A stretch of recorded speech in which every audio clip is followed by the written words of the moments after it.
Janus Dark looked out over the blasted, frozen landscape before him, his helmet optics automatically enhancing the limited light available, picking out the shapes that did not belong amongst the broken buildings of the old city, a curved armor plate here, a bat-winged helmet there. To any ordinary human, the enemy would have been all but invisible. Even to most Astartes, the transhuman warrior brotherhoods of the immortal emperor of mankind, they would have remained hidden to all but the most rigorous inspection of the ruins. But Captain Dark was one of the Swords of Dawn, a true son of the Primarch Corvus Corax, master of shadow and ambush, and the shadows were his realm. Those warriors before him claimed a similar skill, for they referred to themselves as the Night Lords.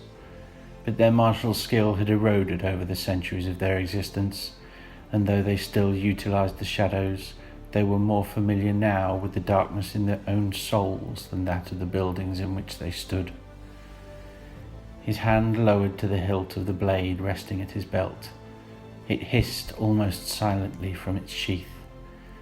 The savage beauty was well named, its ruby-red colour muted in the darkness before the dawn.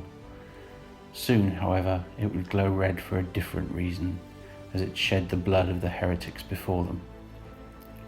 Glancing behind him, he motioned for the brothers of Cyclops and Viper squads to be ready, as Medusa Squad raised their bolters to their shoulders and took aim at the sentries patrolling the outskirts of the city. With a simple click of his vox, the signal was given, the silence broken by the sound of thunder. 5 bolt rifles cracked, sending the miniature rockets that constituted their ammunition hurtling across the battlefield towards their targets, the mass reactive warheads detonating upon impact, cracking ceramite and pulping the flesh beneath. Powerful engines roared to life, the outriders of squads, Cyclops and Viper having gained this location almost silently on the battery cells contained within their radar pattern combat bikes. But now was no longer the time for stealth. Now was the time to make as much noise as possible, to make the defenders of this Night Lord's outpost think that the full fury of Saber Company had descended upon them. Dark commanded but a handful of warriors, but his presence and the quantity of firepower he had planned to lay down on this section of the enemy perimeter would be sufficient to convince the Night Lords that they faced a full assault on their position. They did not.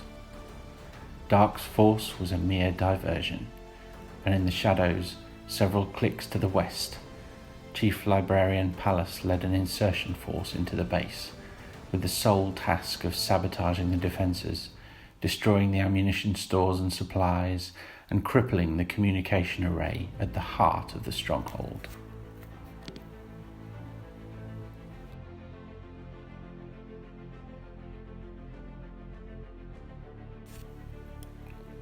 The voxed sconces on the wall erupted with shouts and curses.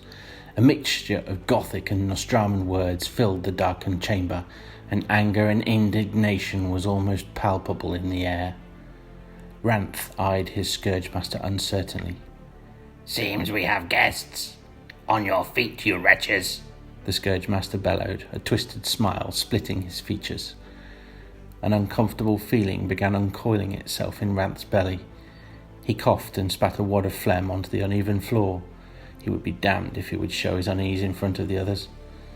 It was said the masters could smell fear on a mortal from half a hab away, and Ranth could well believe it. He had seen them.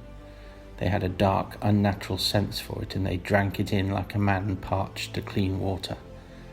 The Scourgemaster strode towards him. "Cadad, Ranth, get to the pit and unleash Host 14. A sour smell filled Ranth's nostrils as the man's breath washed over him. "Oh, and don't get too close," the Scourgemaster said, finding it highly amusing.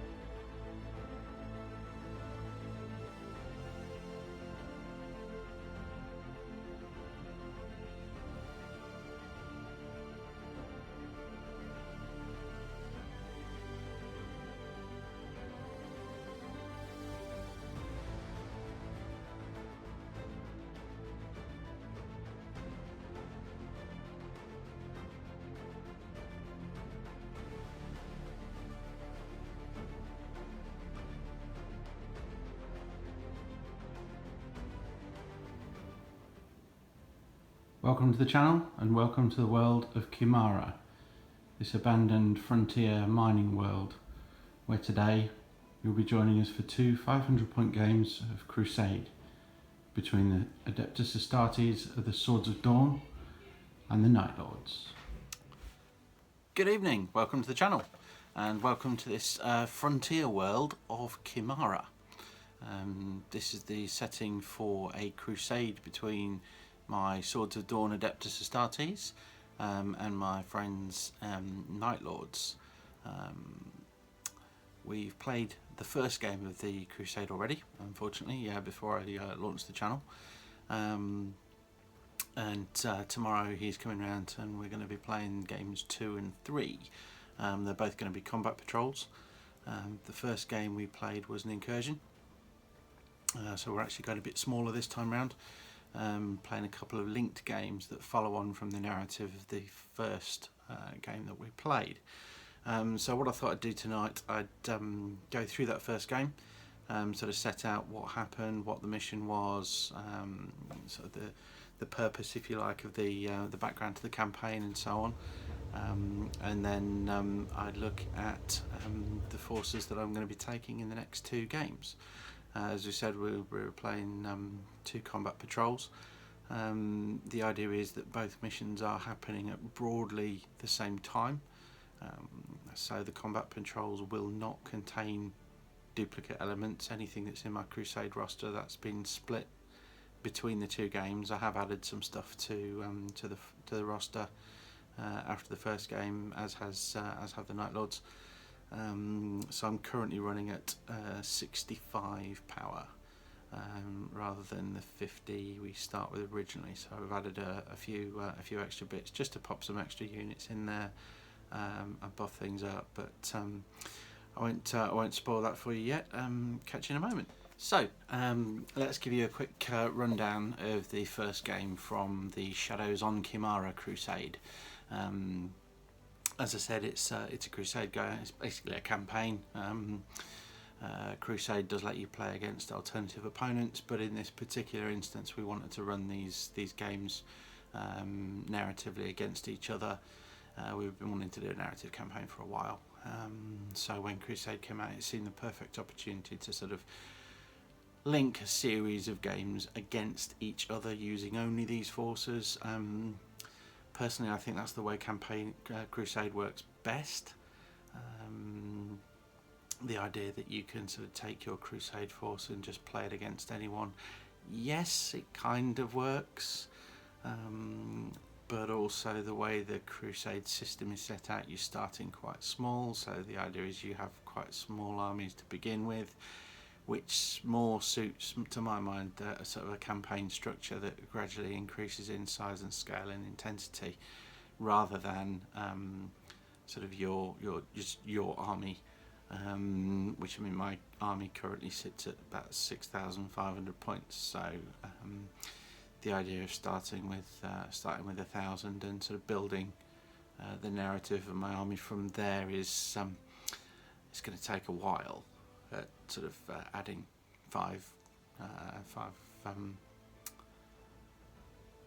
adding just sort of 5 points power level onto the army each time round. So the first game that we played, we jumped in at about 1,000 points using the sort of the standard Crusade setup, 50 power level effectively, and we decided to play the Retrieval Mission out of the main rulebook. Now, the Retrieval Mission, the astute amongst you will know, is not an incursion level game, so we tweaked it slightly, just to sort of adjust the objectives in the table to match the forces the size of force that we were using. So essentially, the idea of the Retrieval Mission is that there are a number of objectives on the table. You have to claim those objectives and search them to find the thing that you are aiming to retrieve. You are successful on a certain number of dice roll, and that number increases in likelihood each time you have searched a previous objective. So basically, as the number of objectives go down, the likelihood of finding what you're looking for goes up, which makes sense because there's less places it could potentially be on the table.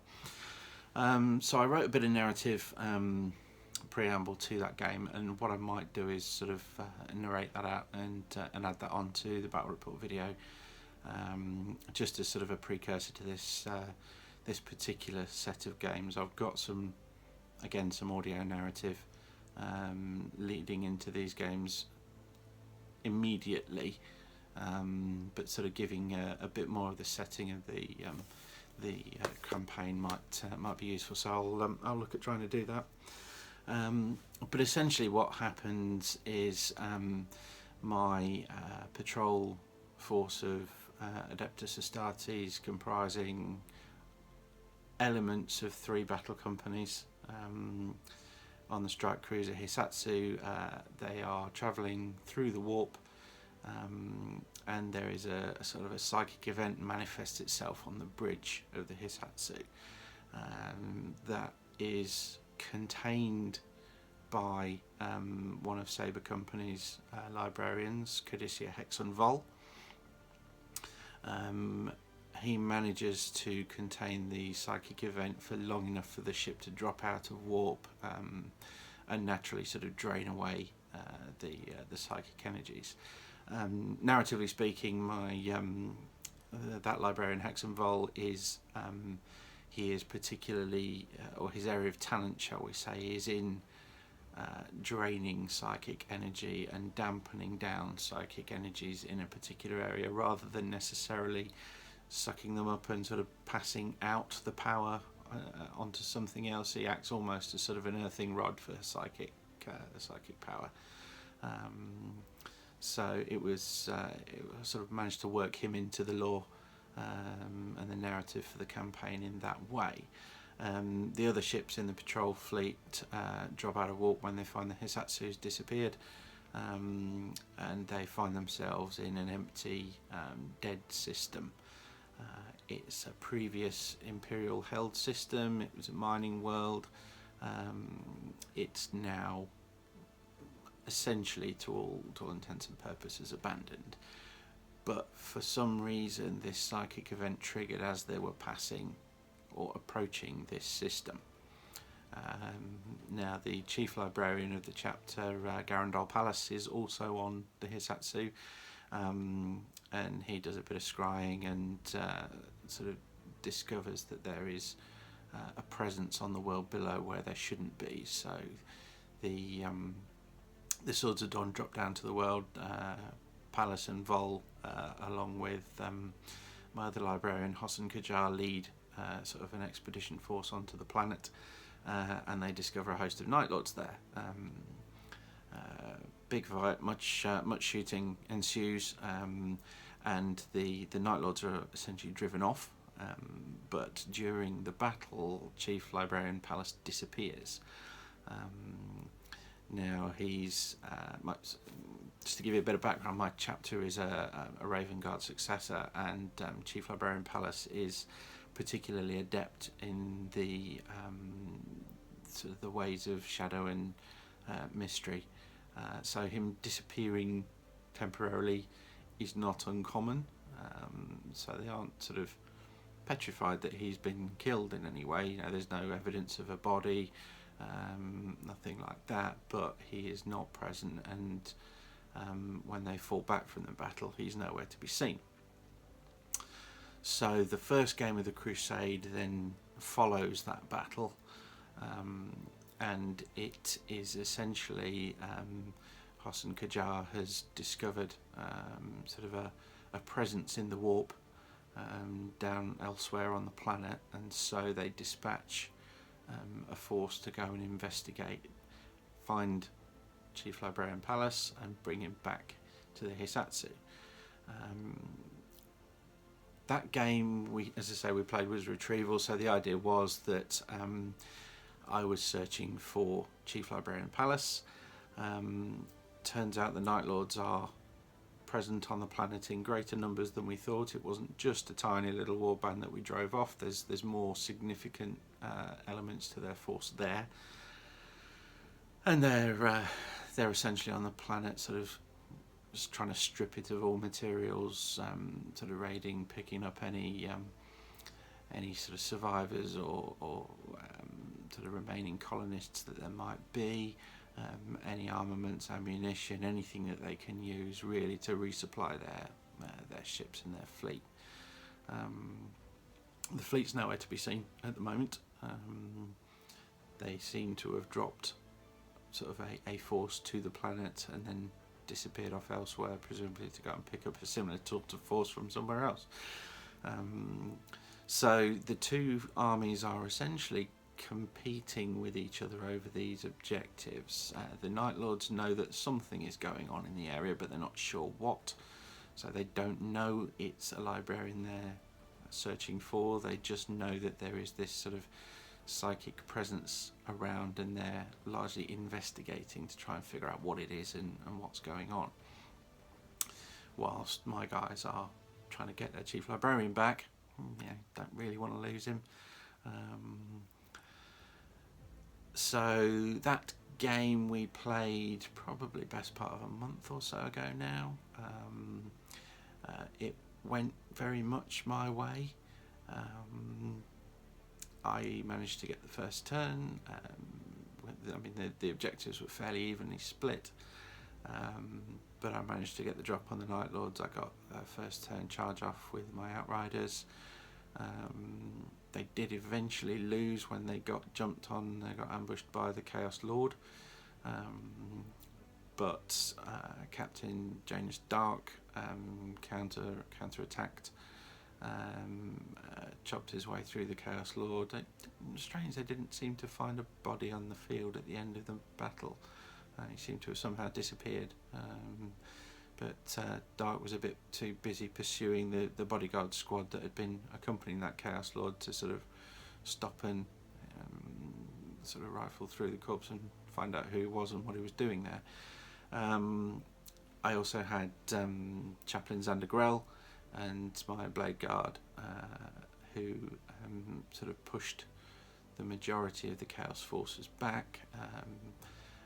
My Outriders sort of tied up the flanking element of the enemy force, and I had some Inceptors with the Plasma Exterminators. Squad Centaur, they dropped in, sort of vaporised the Chaos Rhino that was sat very near to Chief Librarian Palace.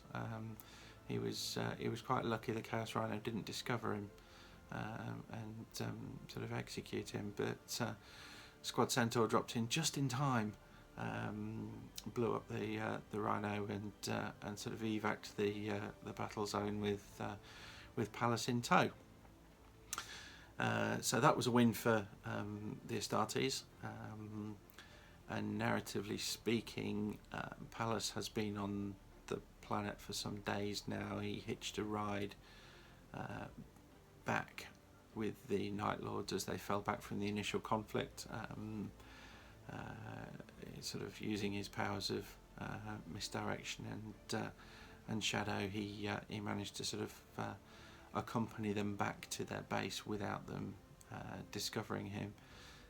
So he's pinpointed the Night Lords forward operating base, and now that he's been retrieved by the remainder of the Swords of Dawn, Captain Dark is going to lead a raid on that base. Now he hasn't currently got the Forces Planet side to deal with all the Night Lords that are there. So what we're doing is sort of a 1-2 distraction and sort of sucker punch, essentially. So the first mission that we're going to play will be Sweep and Clear. That will be the distraction element of my forces trying to draw the Night Lords out, bring them all out to the perimeter, sort of make them think there's a full-scale assault going underway. And in the meantime, Chief Librarian Palace is going to lead an insertion force into the base to sabotage ammo dumps, comms relays, that sort of thing. So that second mission, I think, is actually called Sabotage. That's another one at the main rulebook, but I think we're now actually down to proper combat patrol missions. So with that in mind, let's give you a brief rundown of my forces and what I've taken and why. I should mention before that, the first game that we played, my force was an Outriders detachment rather than a battalion or a patrol. So I'd got 2 HQs, a couple of elites, I'd got 3 fast attack units and a dedicated transport and troops.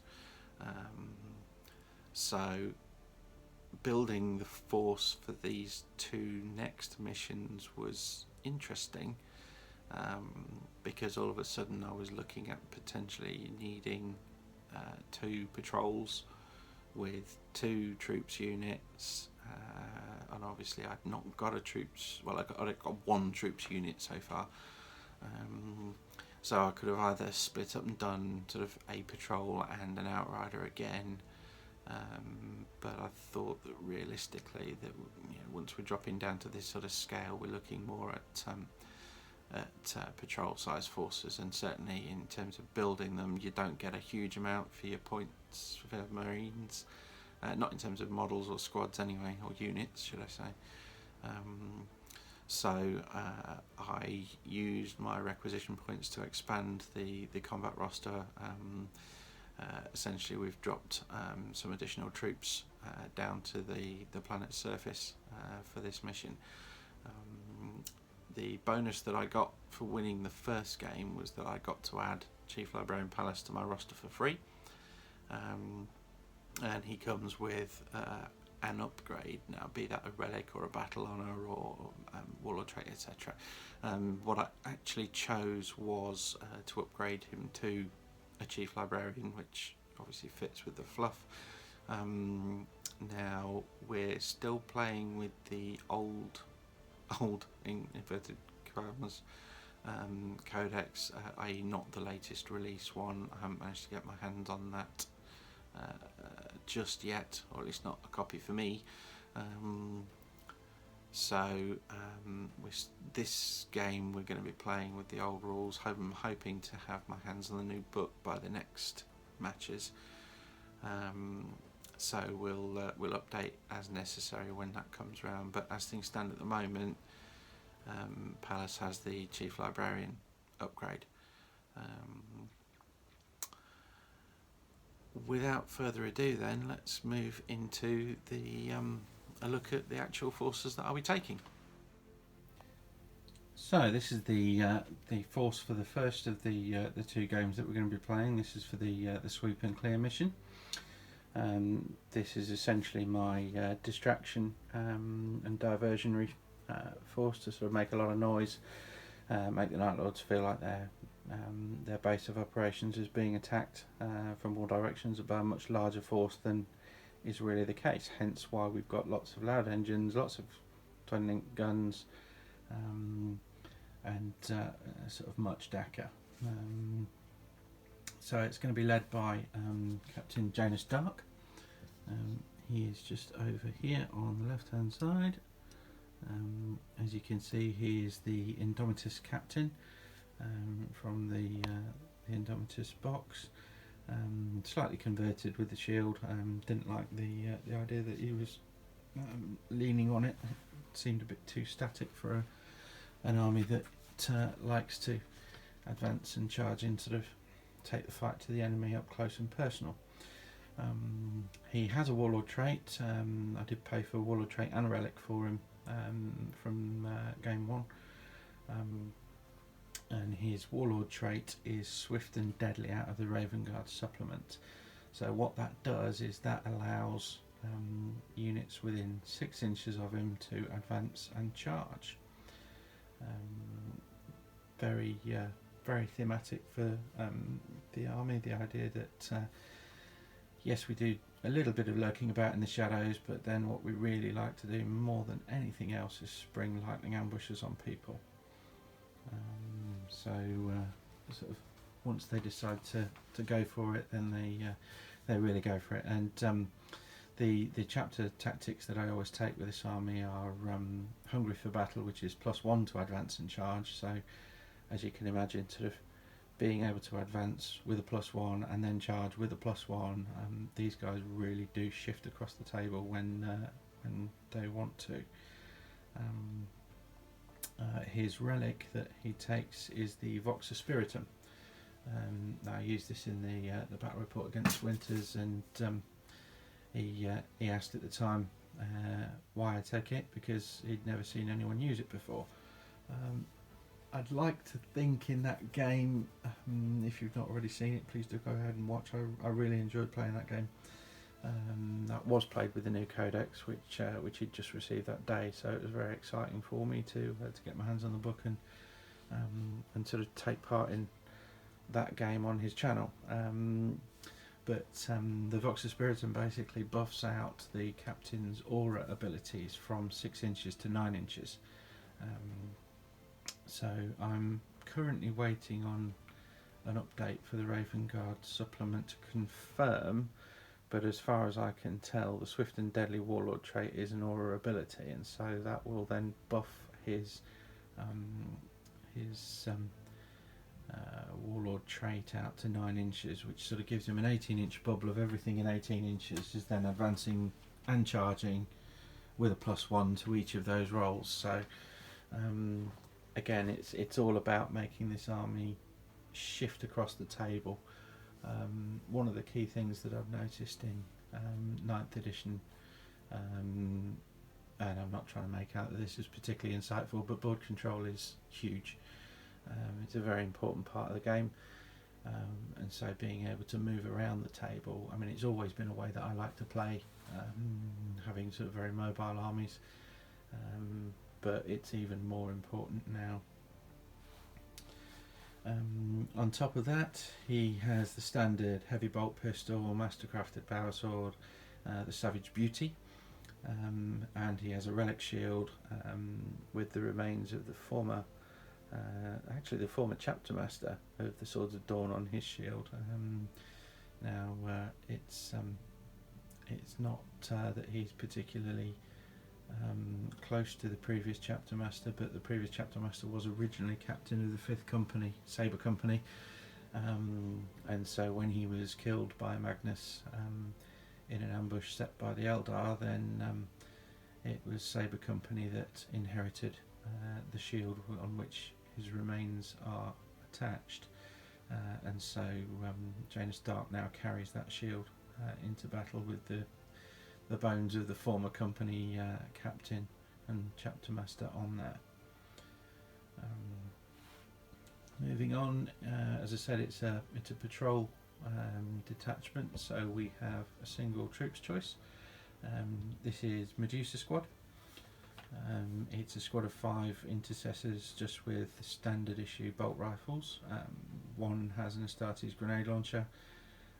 They've all got bolt pistols, frag, crack grenades, so the standard loadout basically. And this is one of the 5-man intercessor squads that I've got sort of mapped out in my company structure. I've got 2 10-man intercessor squads and 2 5-man squads.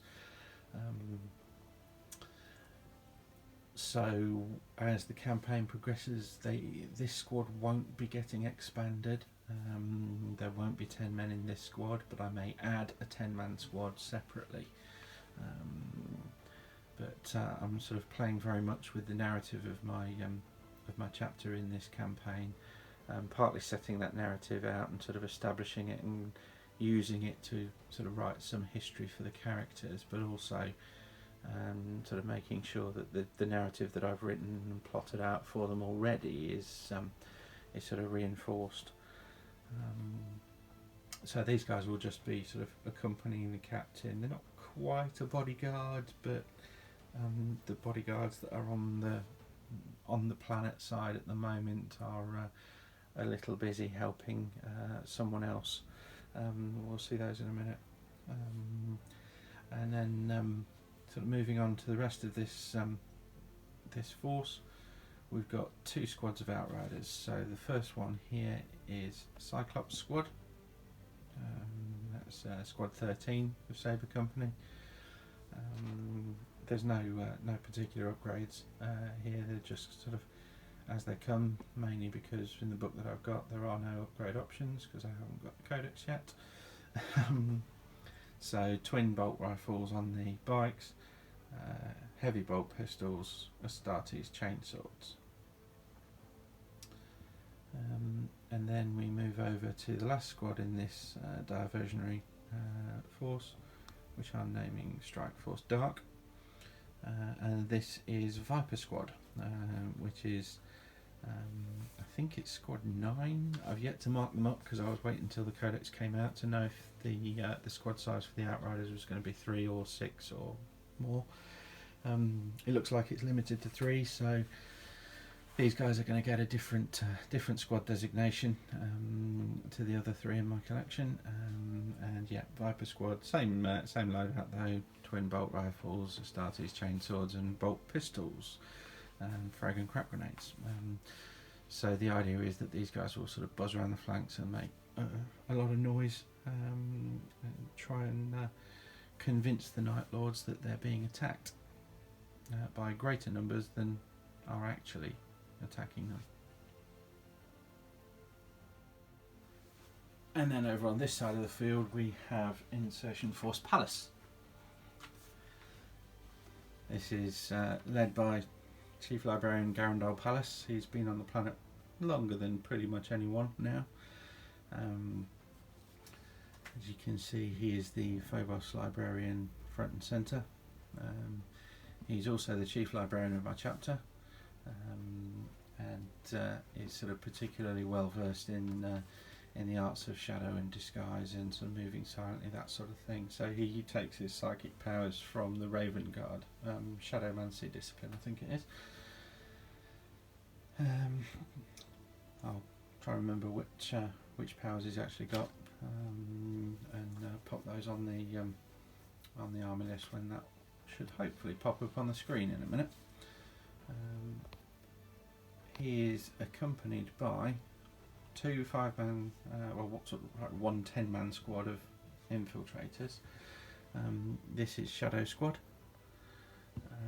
These are Rapier Company, not Sabre Company. The narrative of my chapter is that each company specialises in operations using a particular type of armour. So Rapier Company specialise in using Phobos pattern armour and Omnis pattern armour with suppressors. Sabre Company, who you saw in the previous clip, they specialise in using the Tacticus armour. So we've got Shadow Squad here. The squad has the comms array. It's not going to come into effect in this game because I haven't got the Phobos Captain or Lieutenants around, but that's what they carry in my fluff, so that's what they're having in the games. Over here we've got the other half, and you can see the chap front and centre there with his finger to his ear is the guy who has the comms array. So that's a 10-man squad of infiltrators, and the final aspect of Insertion Force Palace are the Obsidian Sentinels.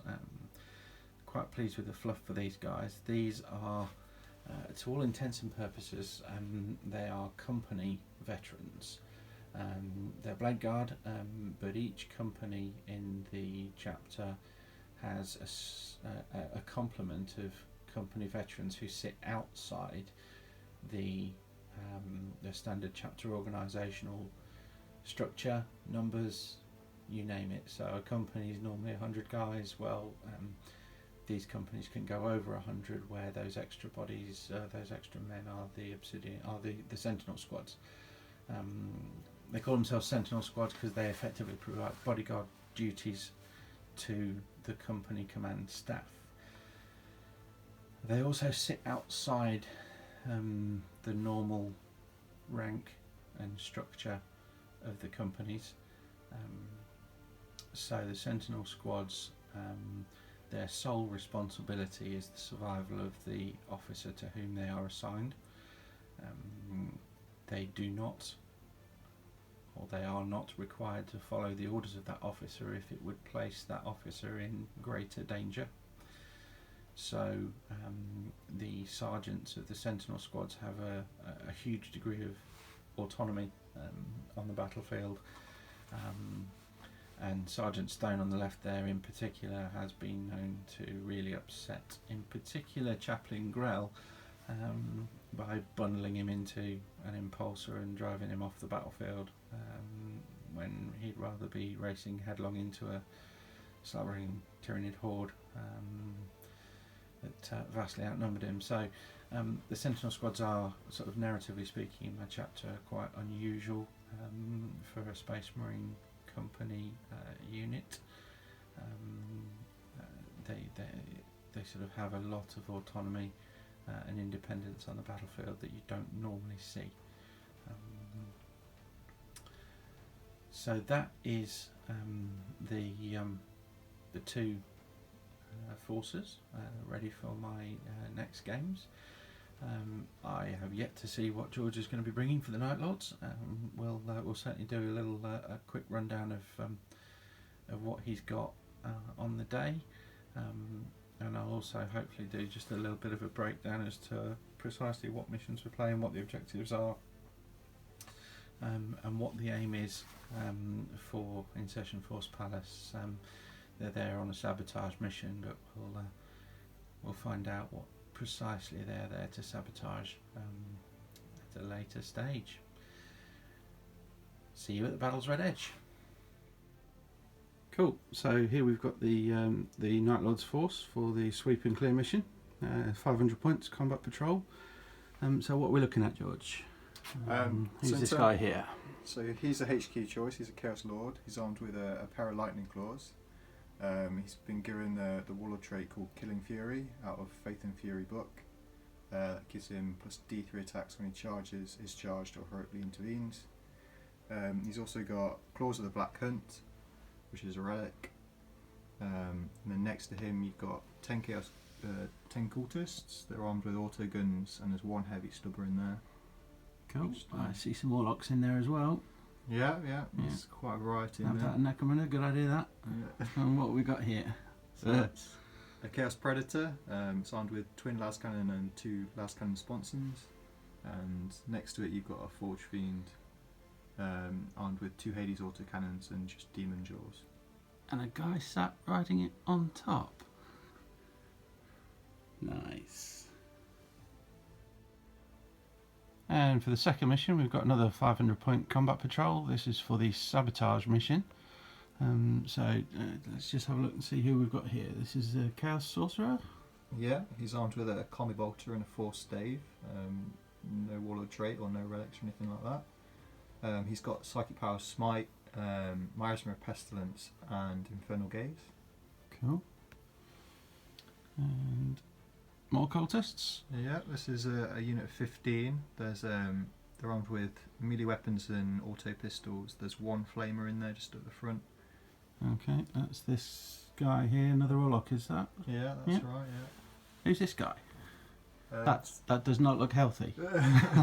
So that's a Corpse Grinder model from Necromunda. Nice. Compilation made from that. Like it. Love it. Another Forge Fiend? Yeah, exactly the same loadout as before. I've got my work cut out today, haven't I? And then some dudes with jump packs. Yeah, so there's 5 Raptors in the back. There's 2 Flamers in the squad and a Combi Flamer on the champion. Nice. The other 2 have got bolt pistols and chainswords. Cool. Okay, let's go and get set up. Cool. And here we are after deployment. The Swords of Dawn are going to be creating a lot of noise just outside the Chaos encampment. So here we've got Captain Dark, Medusa Squad and Cyclops Squad. They're down on the left flank. They're going to be assaulting up here. This is one of the objectives. On this flank we've got Cyclops Squad right by this pile of ammunition crates, which is another objective. Then we've got another pile of ammunition crates here in the centre of the board, which is objective 3. And then we have the Chaos encampment here. We've got 10 cultists behind this building. We've got the Forge Fiend and the Chaos Lord down on their left flank. The Predator on the right flank holding the final objective. So the mission is sweep and clear. The victory conditions are based on victory points. You get 10 points for holding one or more objectives. Another 10 points if you hold the objective in your opponent's deployment zone, and another 10 points if you hold more objectives than your opponent. The one quirk in this mission is that once you hold an objective you can move off it. It remains yours until your opponent claims it. So with that, let's get started. Okay, so we have the roll-off to determine who gets the choice of first or second turn. Guests always roll first. I use a blood red dice, the Night Lords. It's a 2. And for the Swords of Dawn, we've also got a 2. We'll go again. 4 and 2. So the Night Lords get the choice. I'll take first turn. Sure? Yeah, 100%. Good luck, buddy. You too. End of the Night Lord's movement phase. We've got the two big chunky vehicles have moved up. The Predator's moved up here, and the Forge Fiend has moved up through that alleyway to get clear line of sight. Is the Predator holding that objective now? Is it? I think it is just, yeah. Just, yeah, cool. Just, yeah. And we've got the Chaos Lord moving up with the Forge Fiend. Sneaky little. Yeah. I suspect he's waiting for a counter punch, is he? Yeah, I think so. He's Cool. So what are we shooting with first? So I will shoot with the Forge Fiend at the Outriders. Okay. So I'll use a stratagem. We use Demon Forge. Yep. So I'm rerolling to hit and to wound. Oops. So I'm hitting on 4s with a reroll. Wow. That's a nice range of hits, buddy. Ow. It's a strength 8. Strength 8, toughness 5, 3s to win. 3s to win with a reroll from Demon Forge. There we go. So Just the one. 7 wounds. Okay. At -1. Got two minus damage 1, each, so. but we are in light cover behind the obstacle here. So we're going to get +1 for that. So we're still on 3 ups. Fail 2. That is 1 dead bike. Excellent. So we'll take away the guy from the back here. Okay, cool. So where we go next? So then we'll shoot the Predator at these Outriders. Predator at these bikes? Yeah. So, same target. Here Yep. on 3s. Ooh. 2 hits. 2 hits. Wounding on 3s. 3s to win, yeah. Just the one wound. -3. These guys aren't in cover from the shooting unit, so 6 up to save. Nope.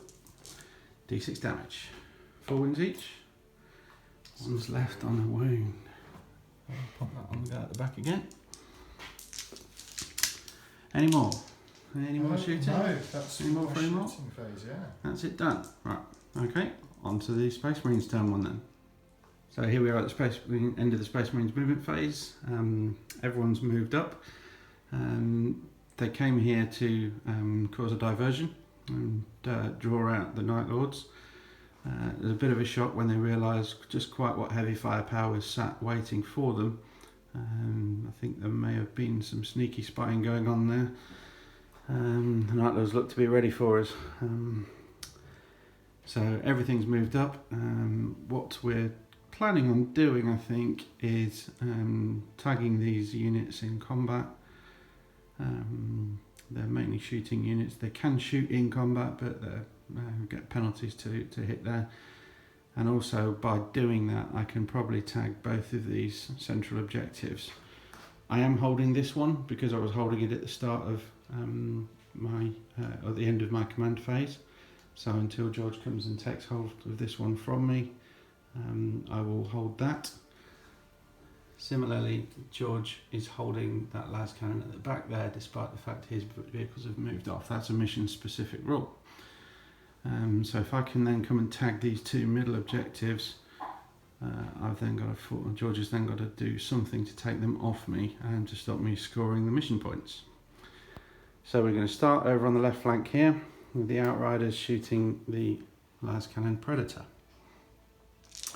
We've got two rapid fire bolt rifles, or twin rapid fire bolt rifles, 8 shots, hitting on 3s and re-rolling 1s because the captain stood next to them. No good. Okay, there's strength 4, toughness 7 on the Predator. Yeah, that's correct. So 5s to win. That one's cocked. 2 wounds. Minus 1 AP. 4 up saves. 4 up save. 2 go through. Nice, good shooting, boys.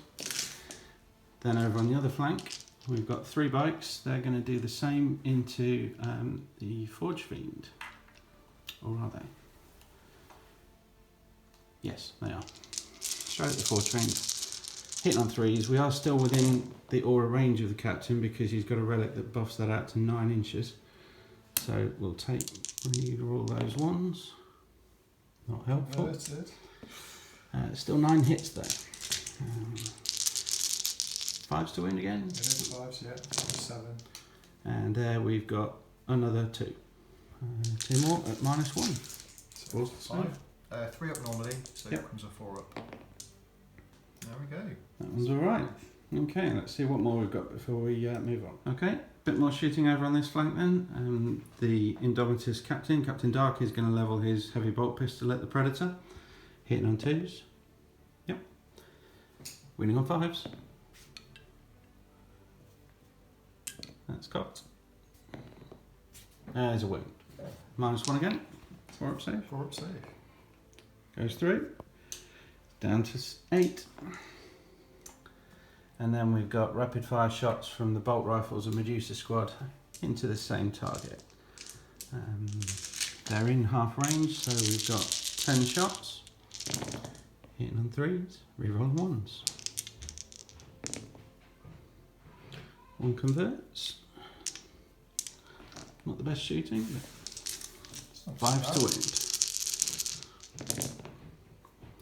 That's good. That's good wounding. That's 4 wounds at minus 1, so 4 up saves.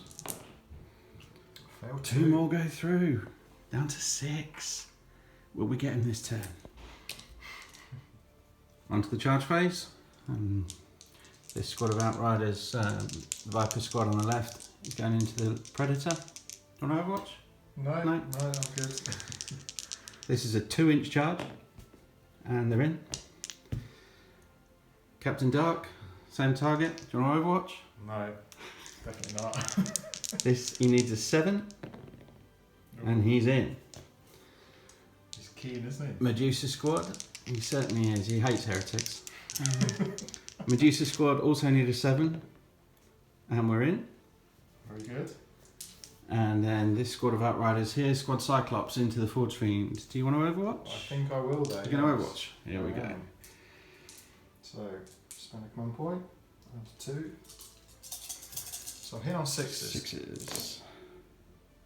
1? Yeah, Yeah, just the not 1. bad. Strength 8. Strength 8, toughness 5. It's a wound. Yeah, it's a wound, minus 1, so 4 up save. And he makes it. I think we said this was a 4-inch charge. And they're in. So we'll just move those all up and then we'll come back in the fight phase. Okay, so here we are in the fight phase. You can see the Outriders, Medusa Squad and Captain Dark have all moved up into to charge the Predator here and at the same time claim the objective. And over on this flank, the other squad of Outriders has also moved in to charge the Forge Fiend and engage that in close combat. And I have also just made sure that I'm within 3 inches of that objective there. Although, as you can see, that is the wounded guy. So if he dies, I'm no longer holding that. Although, I need to double check the mission rules. I may be holding it sort of going forwards, but we'll check on that and let you know. So I think we're going to start with Captain Dark on the las cannon Predator. He has 6 attacks on the charge, hitting on 2s.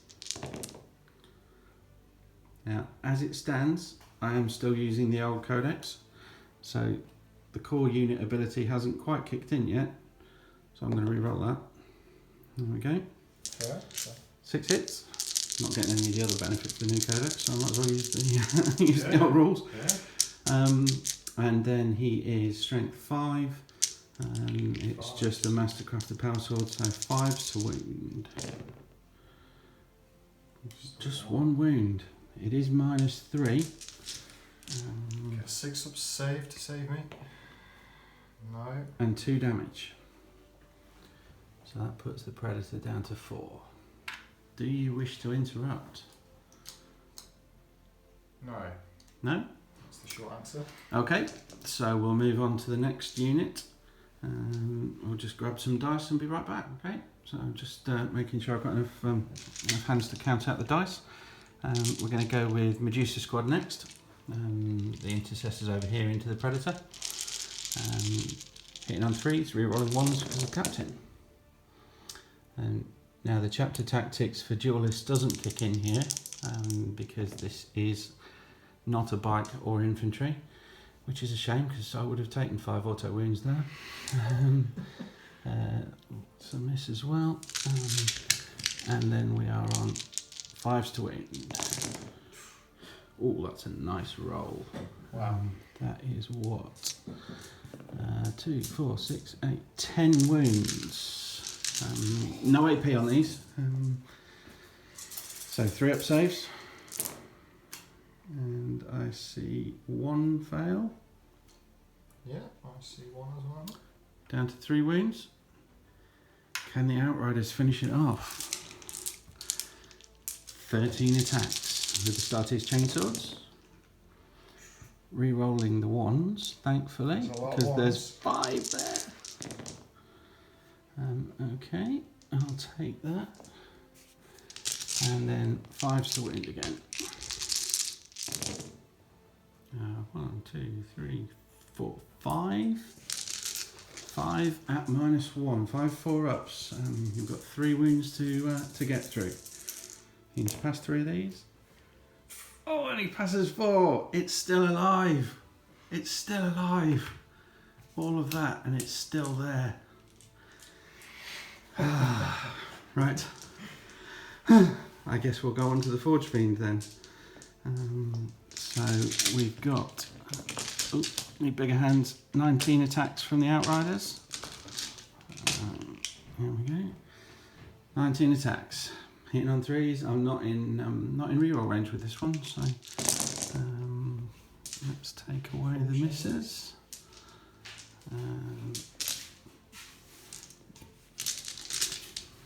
5s to win. What have we got? 4 wounds. 4 wounds at -1. 4 up save.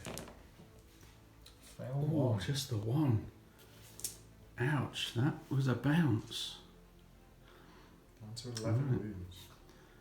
And we'll come back in the Chaos fight phase. Okay, so we're starting with the Forge Fiend. 4 attacks in combat. Yep, I'll hit on 4s, re-rolling 1s from the Chaos Lord. Ooh, it's a good spread. Good hitting. Strength 6, toughness 5. Toughness 5, 3 to wound. 2 wounds. Any AP?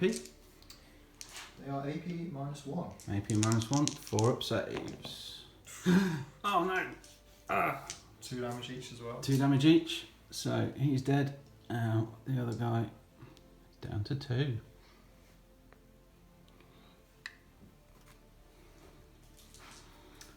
And then over here to the Predator. We've got 1 attack coming in, he's so damaged, and that's a miss.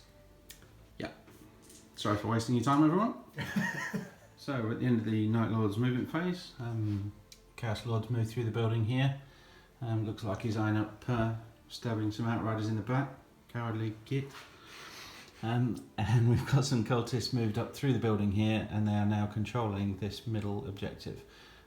They do look as if they're making a beeline for this one as well. I've got to do something about that. Possibly, yeah. Right, you're going to play stratagem.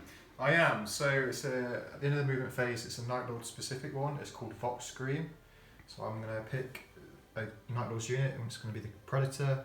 I pick a unit with an enemy unit with an 18, and I can turn off all that unit's aura abilities. So other enemy units cannot use that aura ability. That's not nice. I've only got one guy with aura abilities down here. Yeah. I like it. Okay, so Captain's Aura no longer works. Is that for the turn, for the phase? I'm assuming the turn. Until my next movement phase. A battle round, right? Okay. Shooting. By the wording of it, he can't even affect himself either. So. Ah, nice. So it's everything. Okay. So cool. yeah. Shooting. Yeah. So. Cultist can't shoot into the combat. That's correct. Chaos Lord doesn't have a gun. He's got grenades. But He's got a grenade. Can't shoot into combat. So. No. So I'll start with Forge Fiend. Okay. It's going to fire at the Outriders in combat with him. Okay, so under the new rules in 9th edition, vehicles can shoot while they're in combat, so long as they're not firing blast weapons at the units they're in combat with. And it's a -1 to hit, so that's hitting on 5s now. That's correct. Again, I'm going to spend my last command point to do Demon Forge. Yep. So reroll hits and wounds. That's correct, yeah. So hit on 5s. 3. Okay, and the rerolls. Oh, nice. He's a strength 8. Strength 8, so 3s to wound. With a reroll. Yeah. So that's 4, 5. 5 wounds at -1. 5 wounds at -1, 4s to save. What have we got? We've got 2 go through, which is going to put the sergeant down to 2 wounds and kill one of the bikers. Over onto the Predator. Do you want to do the Predator? We'll do that off camera. Okay, so we said we'd do the Predator shooting off camera. Now, as we read it, the captain isn't in base contact with the Predator, whereas the Outrider unit is just down the side there, so he couldn't target the captain. So instead, we fired all the las cannons at the Outriders. We actually scored 2 hits, hitting on 6s. But the armour saved one of them, and the one that got through did 2 wounds, so he's still there. Right, so Space Marine's turn to fight back. Charge the... Silly me. Chaos charge phase. Because we're doing a unit in combat, I got totally confused. Right, okay, charge phase. The Chaos Lord is going to charge the Outrider squad. He is, yeah, he's hungry for some blood. He needs a 7 to get to him. No CP. That's correct. You spent all your CP, George. I did, yeah. Oh no! Well, that's the end of that. Right, fight phase. And defenders get to pick a unit first. They do. So, Chaos fight phase. And the defending player gets to pick the first unit. So we're going to start with Captain Dark. Can he spear his sword into the Predator, rip through its armour into the engine bay, and detonate it? 2 misses. I can't re-roll those anymore because the Night Lord switched my aura off. 5s to wound. This one goes through. It's a flat 2 damage. It's a 6-up save. Come on, George. Oh no, the Predator is destroyed. Does it blow up? It doesn't. And that's also the Night Lord's agenda. The last cannon Predator was the Sentinel. It needed to survive and it needed to hold that objective. It's gone. It's not getting any experience this game now. Right. So we're going to go now onto the Forge Fiend in combat with the last remaining Outrider. 4 attacks? Yeah, that's correct. 4 attacks. No charges, so no hit assault. Hitting on 4s. Hitting on 4s. Still good hits though. Unfortunately, it does not get death to the False Emperor. Good. Which is makes me sad. It is strength 6. So looking for 3s. 2 wounds. 2 wounds. -1 AP. -1, so 4 ups. One goes through again. That's Do I 2 want to damage. CP it? I've got to CP it. Oh, it goes through anyway. The Outrider falls. And that's a kill for the Forge Fiend. We're at the end of turn 2 for the Night Lords. The Predators disappeared. The Forge Fiend and the Chaos Lord have moved up. And the Astartes units have consolidated their position, ready to make a grab for that objective. Hold on to this one. And they still need to do something about those cultists. Not to mention the Forge Fiend and the Chaos Lord in their midst. Right. On to Space Marines turn 2. Here we are after the movement phase in Space Marines turn 2. The Space Marines are holding this objective and this objective. Night Lords have that one. And everything has moved up. So the Medusa Squad and Captain Dark have formed a firing line. And the Outriders have put the pedal to the metal and they're whizzing round the Forge Fiend here to take aim at the cultists. Right, so we're into the Space Marines shooting phase and we're going to line up this this execution line here. We're going to start with Captain Dark into... no, actually, I think we're going to start with Medusa Squad into the Chaos Lord. So we'll start with a crack grenade, which hits, strength 6, wounds at -1, 4-up save. 4-up save, fails. For D3 damage, it's 2. Down 3 wounds left.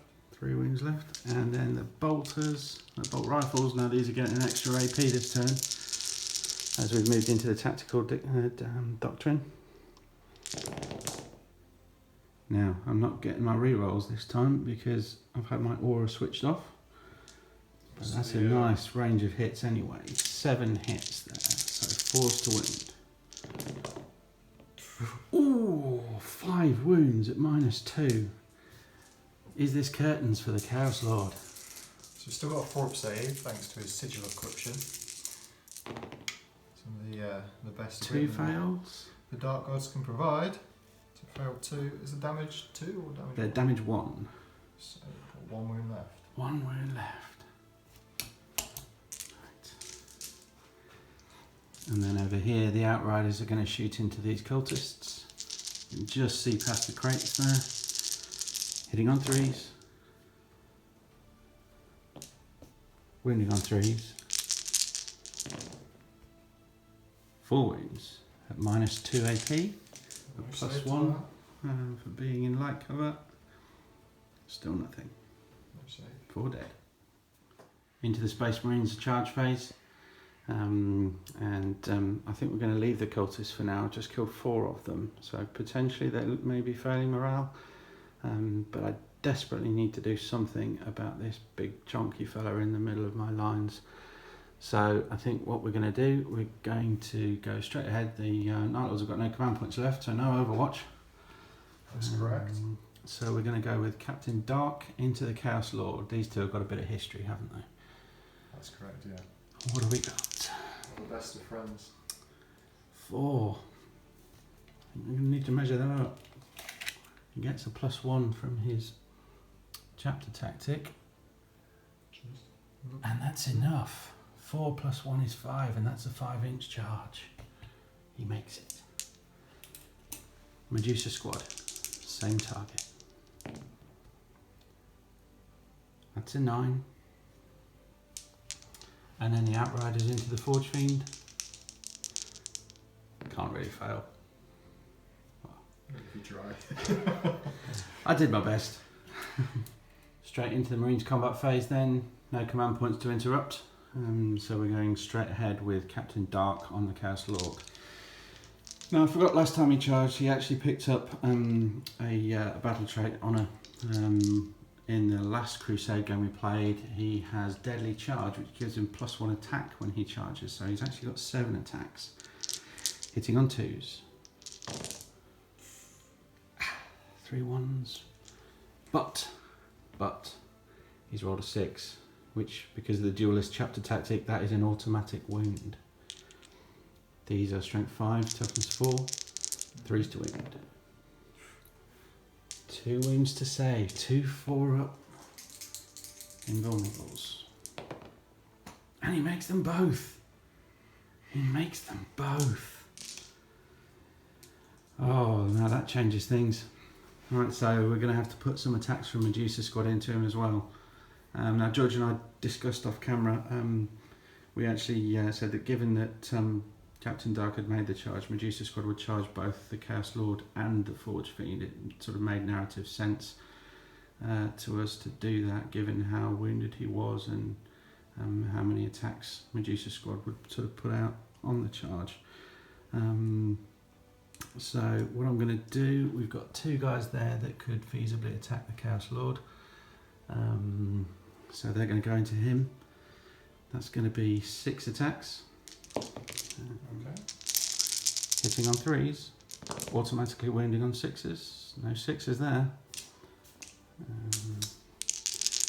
Wounding on 4s. Just 1. Just 1. Can he make his 4-up save? Oh, the pressure. The Chaos Lord is feeling it. And he makes it again.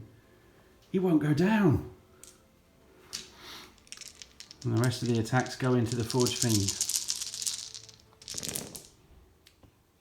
6s do not automatically wound against vehicles in combat. So we've got 6 hits, 5s to wound. Just 1. No AP. But it fails. I'll just grab some dice and then we'll come on to the Outriders. So Chaos Lord is going to fight back against Captain Dark.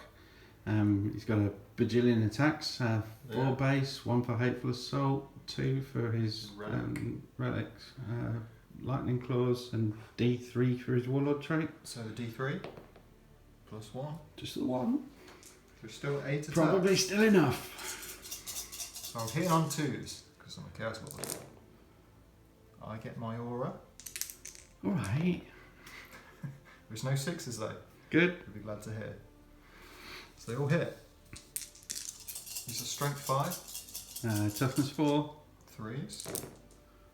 They are lightning claws, so they reroll to wound. Ooh, that's not nice, George. So that's 8 wounds at -3. So it's a relic. So we've got 4-up saves with his Iron Halo. I need to make a whole bunch of these. They're just 1 damage. D3. 50 damage. Oh, and that's not great. Well, it's bang on the average, but 4d3 wounds. Ouch. Can he live? 3, damage. 4, 5, 6, 7, 8. He falls. Captain Dark falls. And after that travesty, we're going to move to the Forge Fiend. So the Forge Fiend Still got 4 attacks. He hits on 4s in combat. Just 1 miss. He's doing well. He's doing well. Oh, he's attacking the intercessors. He's strength 6. Not so well. I say he's doing well. End of the Night Lord's turn 3. We lost a couple more cultists to morale, but the rest have moved up trying to take this this objective here, this cache of supplies, and this combat will continue into the Night Lord's combat phase, and the Defender strikes first. So I've piled my guys round, and we've got 4 striking at the Chaos Lord. I'm not going to make the same mistake again. 6s to hit, automatically wound. Hitting on 3s. There's 1 automatic wound. And the rest will wound on 4s. 3 more. I'll make that 4 saves.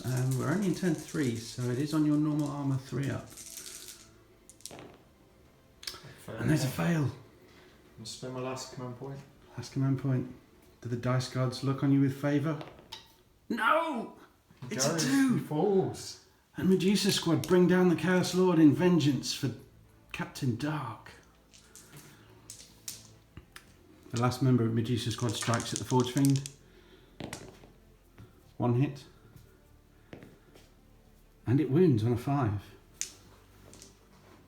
No AP. 3 up save. And that goes through as well. Okay, so at the end of the Night Lord's phase, we rolled off camera for the rest. The Outriders put another wound on the Forge Fiend and managed to shrug off all of its attacks in return. Next up, Swords of Dawn turn 3. We'll probably do the rest of the game as a bit of a summary because we're running tight on time. So see you in a bit. Okay, so we've moved through to the end of the Space Marines' turn. The Outriders fell back and used false flight stratagem from the Raven God supplement to allow them to shoot and charge in a turn that they fall back. They came around the side of the containers and executed the remaining cultists. So they should be popping back to claim that objective next turn, and then hopefully onto that in the last turn. The Intercessors stayed in combat with the Forge Fiend. It whiffed with all of its attacks, and they managed to put a couple of wounds on it in return, take it down to 7. So we'll probably play the rest of the game off camera and do a quick wrap up at the end of the game. Okay, so that's the end of Game 1, sweep and clear. The rest of the game was essentially the Intercessors and the Outriders slugging it out with Forge Fiend in close combat, both doing minor damage to each other, but not enough time in the game for either the Forge Fiend to die or for it to take down either of the Astartes units. The game finished with a 50 points to 40 victory to the Swords of Dawn, thanks essentially to a final turn, or a turn 4 claiming of one of the central objectives by the Outriders before they charged back into the Forge Fiend. That meant in the final turn I'd got more objectives than the Night Lords, so they picked up an extra 10 victory points for that in the final turn. So next we're going on to the Sabotage Mission, and we've got a couple more full forces coming up for you. See you in a moment. And here we are after deployment for the second game. This is Sabotage. We have got 4 objectives on the table. These little piles of crates, 1, 2, 3, 4. So the aim of the mission is the attacking side, the Swords of Dawn. They've got to get to those crates and they have to sabotage and destroy them. The Night Lords have to stop them. Pretty much that simple. So we've got a Forge Fiend over here, unit of cultists with a Chaos Sorcerer, and we've got 5 Raptors in Deep Strike Reserve. And for the Swords of Dawn we've got 3 Blade Guard this side, Chief Librarian Palace and Shadow Squad here. Chief Librarian Palace is using the, we're still using the old Space Marine Codex and Faith and Fury. So he has Smite, Shadow Step, Umbral Form, which gives him a 4-up invulnerable save, and Enveloping Darkness, which is a -1 to hit and turns off Overwatch against an enemy unit. Shadow Step is effectively a teleport power, lets him teleport across the battlefield. And Deep Strike effectively more than 9 inches away from enemy units. The Swords of Dawn are going to be the attacking force automatically in this game, so they have choice of first or second turn, and I think having gone second last game, I'm going to go first this time. And there's no C's. So coming into the shooting phase, and the infiltrators here have played steady advance, which means they shoot as if they stood still. So we've got 20 shots coming into the Forge Fiend, and the marksman bolt carbines mean any 6s to hit automatically wound. So we've got 4 auto wounds there, and then I could do with having a captain here because I've got a whole stack of 1s, 5 1s and 4 2s. So that hurt, but then 5s to wound with these. Nothing. Just 4 wounds. No AP, so 3-up saves on the Forge Fiend. Fail just 1. 1 goes through, down to 11 wounds. No charges. So on to the Night Lords, turn 1. Come back after the Night Lords shooting phase. The Forge Fiend opened up. Surprise, surprise, he used Demon Forge and he's taken down 3 of the infiltrators. No charges, because the cultists advanced so they could get the flamer in range. That failed to do anything. On to Swords of Dawn, turn 2. Okay, so we're back after the Astartes movement phase.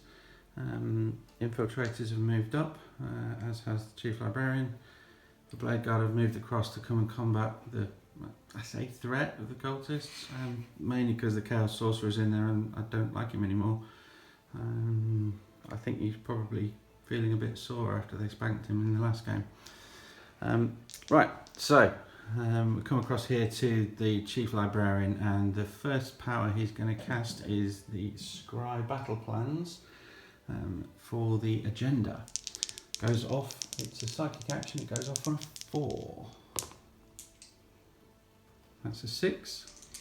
I'm assuming Marasha will try and deny. He will. He'll try his best. There's a 9. Denies him again.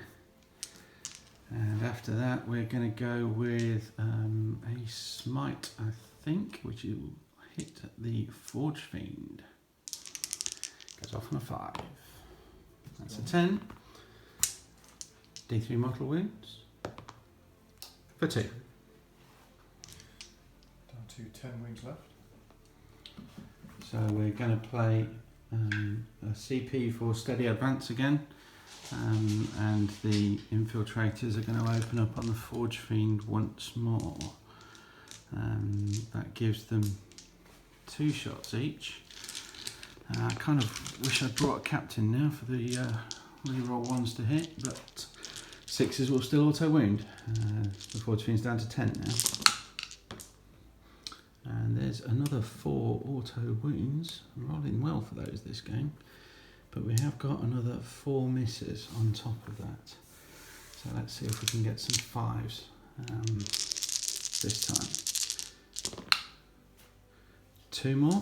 We're into the tactical doctrine now as well, so those will be at AP -1 for up saves. Oh, just 3. 3. That's what it should be. So he's down to 7. Not quite bracketed yet. It's close. He's going to pick up another wound in the beginning of the next turn anyway. So we'll pistol shoot with the Blade Guard into the cultists, I think. Actually, thinking about it, we'll shoot 1 pistol and we'll throw a frag grenade. So the pistol hits and fails to wound.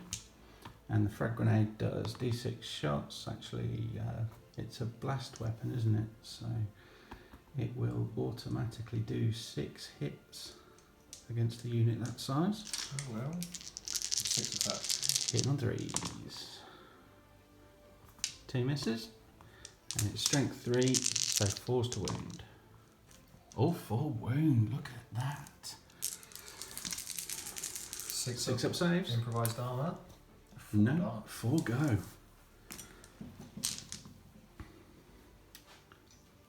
You see, we're playing narrative, he's taking them from the back. So, in the charge phase, the Blade Guard are going to charge the cultists. Do you want to overwatch? No. Sure. Yes. You've got a flamer. I have, but yeah, no. They're okay. What are we getting? 6 + 1 for the chapter tactics. They're in. They needed a 3.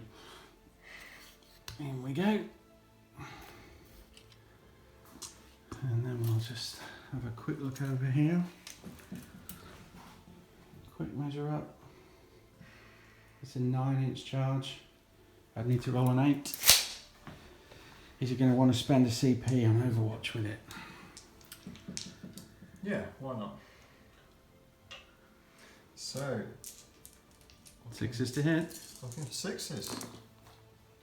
I can see 2. 2s to wound. Just the 1. 1 wound. 4 up armor save. Loves it. So we need an 8. Oh, they're in. They're angry. Into the Space Marine combat phase. We're going to start with the Blade Guard. They're really not happy with this little lot. One of their brothers is, he's sort of slumped up against this power generator here, recovering from his wounds. He'll be back, but in the meantime his brothers are going to avenge his wounding, hitting on 3s and 6s automatically wound against infantry and bikers. Strength 5, 3s will wound. That's 7 dead cultists. And we're going to come over here to this combat with between the infiltrators and the Forge Fiend. Now my 6s to hit won't automatically wound the Forge Fiend because it's not infantry or biker. But I'm going to be hitting on 3s with 21 attacks.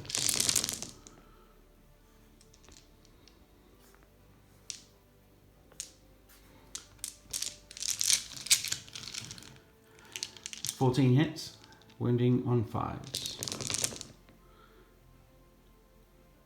5 wounds. No AP yet in this phase, so 3 up saves. That's 3 fails. He's down to 4 wounds. Work for me. So the cultists are going to fight back. Well, they're going to try. They will. T-phase. So I think they'll all be the same profile. They get 8 attacks. He only gets 1 because he's got a flame. The other guys get 2 each, but he's a champ, so he gets 3. They're hit on 4s because they are cultists, only mortals. Damage lights. Right. Strength 3, toughness 4. Toughness 4, 5 to win. Nothing. Did you really want to see that, everyone? Oh, never mind. Over here to the Forge Fiend. I think I remember this one. 4 attacks? 4 attacks. 3 attacks now. It's down to its lower profile. So, but it does get Hateful Assault because you did charge. That's the point, yeah. 4 attacks. So 4 attacks. Hitting on 4s in combat. No Death of the False Emperor with this because Steam Engine. Strength 6. Winning on 3s. 3 wounds. AP minus 1. They are. 2 go through. 2 fall.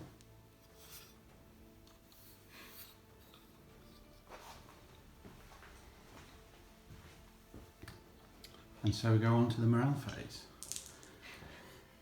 2 fall from the infiltrators. That's an automatic pass. And the cultists. That's a fail. That's a fail. 1 flees. 1 please. 3 rolls left. And on 1s and 2s, these will flee as well. Another one goes, 2 left. But the foul sorcerer of Marasha remains. On to the Night Lords, turn 2. So, end of the Night Lords, turn 2 movement phase, and the Raptors are in. They've sensed that the Chief Librarian is here on his own, so they've come to take advantage of that. There's 3 flamers in that squad. This could hurt. This could see him dead. Over here, Ranth and Karad have fled from the combat with the Blade Guard, and Marasha has moved up, probably to shoot them with more lightning bolts from his eyes. And over here, the Forge Fiend has stayed in combat. It's regained a wound because Night Lords are like that. Heretic Astartes are weird. Psychic phase, what are you going to do first? So I'm going to start with a smite from Marasha onto the Blade Guard. Double 1. For a 5. That's a 7. We'll try and deny with Chief Librarian Palace. He can deny twice because he's a Chief Librarian. I'm going to use a CP on that one because I really don't want these Blade Guard dead. That doesn't help. Down to 2 CP, and that's still D3 mortal wounds on the Blade Guard. For 2. One of them's down to 1. And his second power is going to cast. He's going to cast Infernal Gaze again on the Death Guard. I need a 5 for this to go off. That is a 4. That's a fail. I'm going to CP this. He's going to focus his mind and try change the wins. It's a 7. We need an 8. That's a 5. That fails. Chief Librarian Palace needs a rest. So on rolls of 4+ is mortal wounds. 2 more mortal wounds. Another Blade Guard falls and 1 is down to 2 wounds left. But could he bring down Marasha in return? We'll see. Into the Night Lord shooting phase, Marasha has unloaded his combi bolter into the Blade Guard, which bounced off the shield. He's getting really mad now. Sergeant Stone does not like heretics. But in the meantime, we're going to come to the Raptors as they unload fire into Chief Librarian Palace. 3 flamers, 2 flamers and a combi flamer. 8 automatic hits.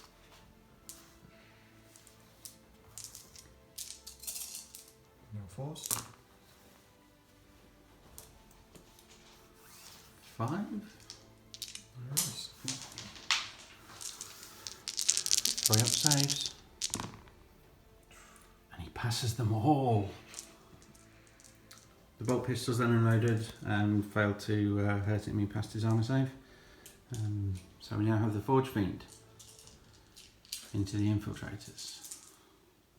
8 shots. Hitting on 5s? 6s? Some in combat. 6s, yes, because he's degraded. No hits. No hits. End the shooting phase. I'm going to spend 2 CP, do Endless Cacophony with the Raptors and fire them again. He's going to go again. Failed to do any damage last time. He's out of CP. Will this prove his undoing? That's 4 hits. with the 4 flamers. shots with the flamers. Wounding on 4s. All 4 wound. This cannot kill him. 3 up saves. And he fails 3. He's down to 2 wounds. We've got 2 bolt pistols. Both hit. Both hit. Forced to wound. No wounds. Nothing.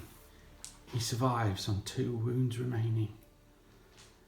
What do we do now as we move into Space Marines turn 3? So it turns out that some of these heretics do have an ounce of courage, as the Sorcerer Lord Marasha charges Sergeant Stone. And he makes it.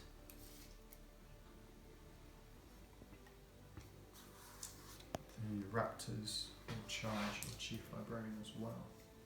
Go ahead. You need a 9. That's not a 9. Okay, so straight into combat. So Marasha is going to swing his... We'll start Fancy combat with fancy the stick. Sorcerer Lord. So he's got 3 attack space, Hateful Assault. Hits on 3s. This may have been a mistake. Strength 6. He does wound. It's a 3 up save, which he fails. And I'm going to CP. There we go. He passes. So it's now the Space Marines' choice of units to fight as the defender. And we're going to come across here to fight the Forge Fiend in the hopes that we can strip it down before it fights back. So we have 11 attacks, hitting on 3s. Only 1 fail. And then 5s to wound. 3 wounds. No AP this turn. 3 up. Oh. And all 3 fail. It's down to 2. Oh, this Forge Fiend is not doing as well as its brother in the previous game. Now, can Sergeant Stone bring down the enemy warlord? He has 4 attacks base, but he was charged. 5 attacks. He hits on 3s. He will automatically wound with his mastercrafted power sword on 6s. And 4 6s! Wow! That's 4 saves at -3. Does he have an invuln? No. So he has 6 And 2 damage each, 4 6-ups. He makes 1, but he takes 6 damage. Marasha falls.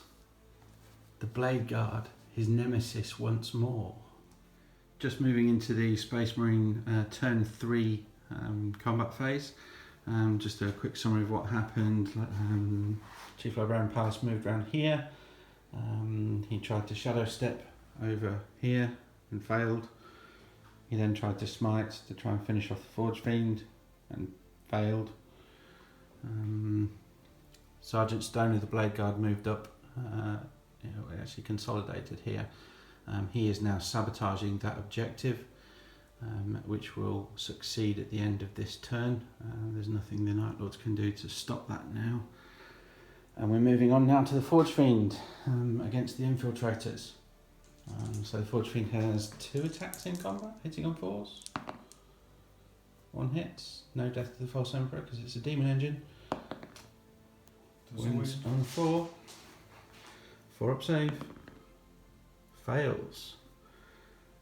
1 of Shadow Squad falls. End of the Night Lord's turn 3 movement phase. And the Raptors have jumped here chasing down Chief Librarian Palace.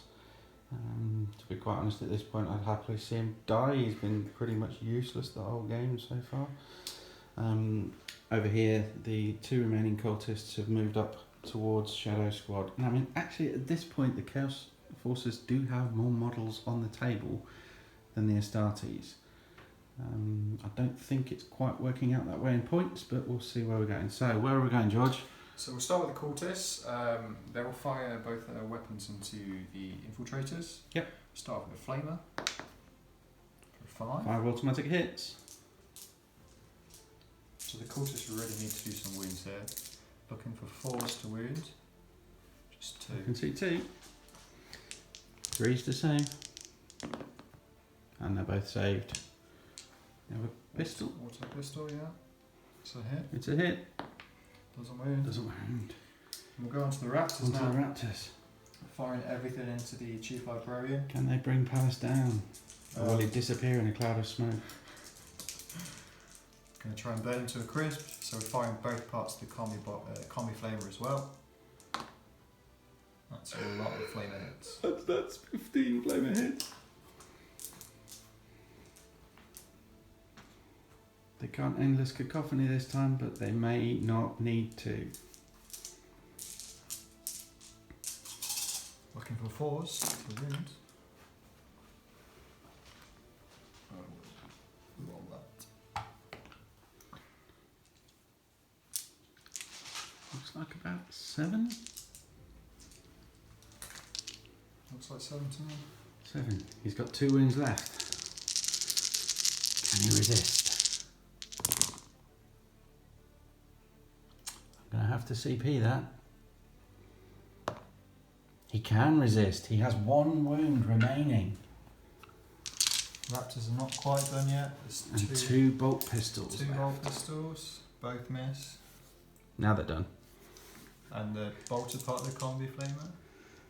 Hit on 4s. 1 hit. 1 hit. Forced to wound. Doesn't wound. No. He lives. Just. Now. But he will be facing a charge, I suspect. Oh yeah. So the Raptors will charge Palace. Yep. No. Watch. No, I don't think his 1 pistol or a frag grenade is going to do anything really to them, so I'm not going to waste the CP. Charge range. It can't fail. It's an 8. Yes, they're in. Will he survive again? Hopefully not. He's led a charmed life in terms of taking damage so far. If only he could roll that high when he's passing his or he's taking his psychic tests. End of the combat phase. Yep, Palace disappeared in a flurry of blades and smoke. There's no corpse. Not quite sure why there's no body left. It may have. Maybe he disappeared at the last minute. But they are called the Awesome. carrion fevers, though. So. On to Space Marines, turn 4. And at the end of the Space Marine turn, Shadow Squad moved up and sabotaged this objective here. They're going to take some pain, I suspect, from the Raptors next turn, unless they decide to go after Sergeant Stone, who wiped out the remaining cultists. So here we are at the end of the Night Lord's turn 4 movement phase, and the Raptors have engaged a last desperate ploy. This bloody battle has left few survivors so far. This is all that remains of the two armies taking part, and the Raptors are planning on trying to wipe out the Swords of Dawn now. So, who are they shooting at? So the whole squad is going to shoot at the infiltrators. Okay, so Raptors into the infiltrators. We've got 3 flamers. Yep. Again, I'm going to fire both parts of the combi flamer. So Yep. the flamers. That's a good roll. That's 14. It's not bad at all. Wasn't enough to kill Palace.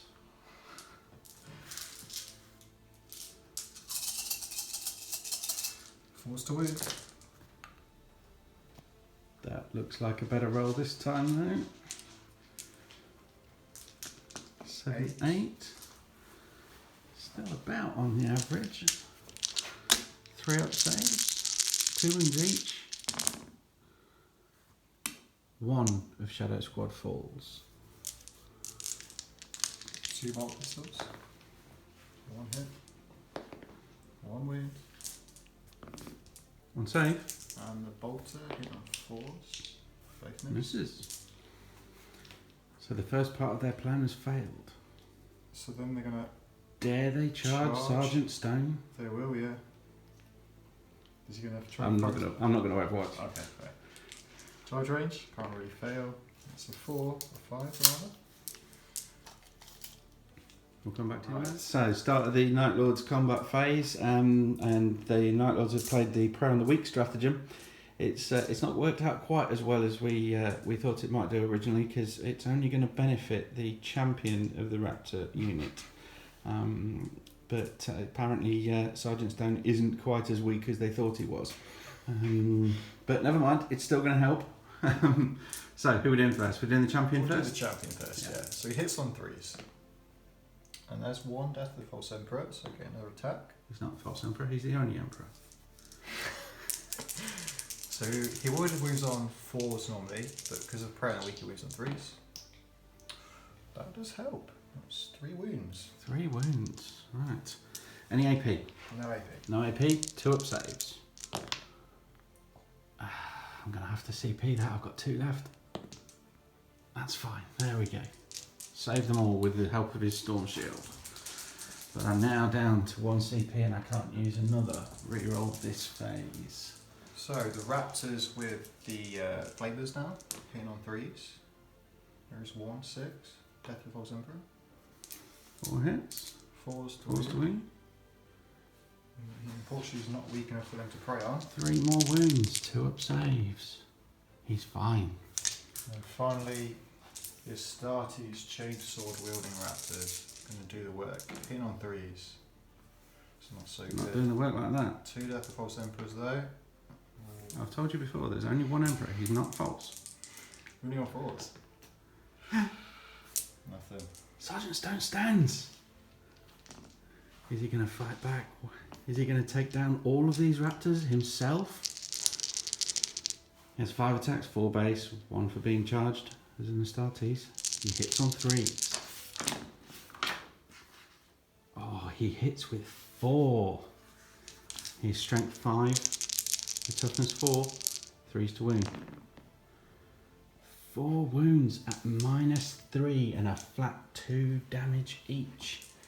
4 6-up saves on the Raptors. Can they withstand the attack? They can't. 4 fall.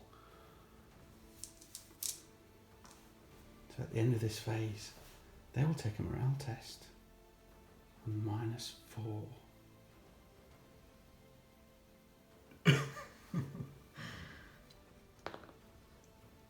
He passes. He stands. But can he withstand the next turn? I don't think he will. and silence falls across the battlefield. Shadow Squad advanced to assist Sergeant Stone in dispatching the last of the raptors, but he didn't need their help. Sheathing his sword in the face of the enemy, he drew his pistol, pressed it to the raptor's helmet and pulled the trigger. The helmet shattered, and Sergeant Stone killed the last Night Lord on the field.